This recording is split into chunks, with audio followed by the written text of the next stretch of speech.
Real Talk with Bob Mars.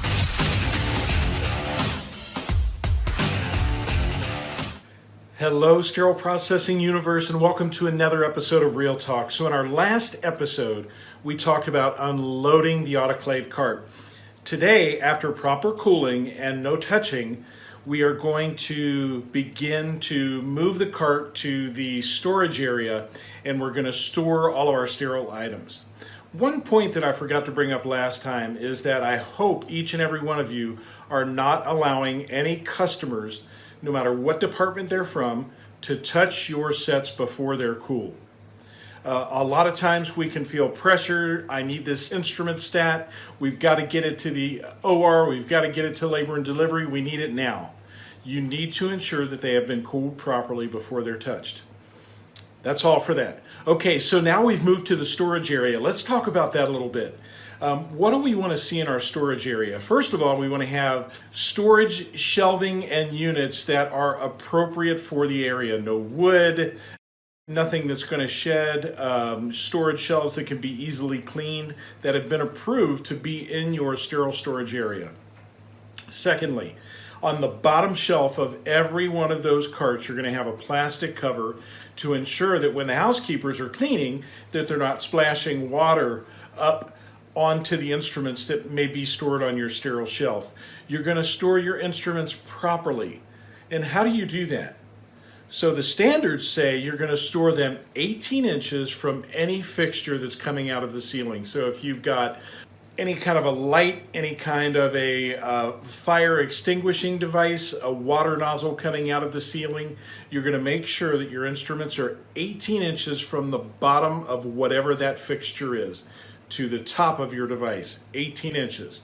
You want to make sure that your bottom shelf is 8 to 10 inches from the floor, and you want to make sure that your cart is 2 inches from any outside walls, meaning if you poke a hole in that wall, you can see outside the building. These walls tend to heat and cool differently than the other walls that are in the inner part of your department. So we want to make sure that you're at least 2 inches from any outside wall. Now that you've done that, how are you stacking? How are you placing your items on the shelf? Did you know the standards have 4 criteria? 1, do not crush. 2, do not bend. 3, do not compress. 4, do not puncture.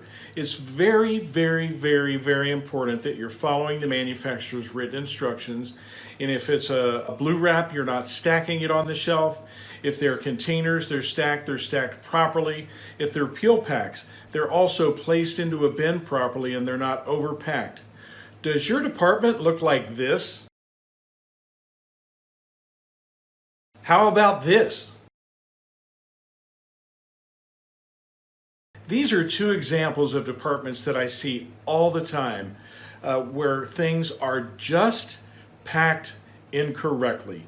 And this is very common. Now, I understand that all of you have unlimited space in your department, so don't be frustrated. I know that when they build your department, sterile processing always has a plethora of space and great storage, and you know I'm kidding. Why is storage always an afterthought? Anytime that they build a hospital or they do construction or build a new department, very, very frustrating. But we need to come up with creative ways to place our items in storage so we maintain the integrity of that device prior to it going to the operating room. So we want to make sure we're doing that, following the instructions for use.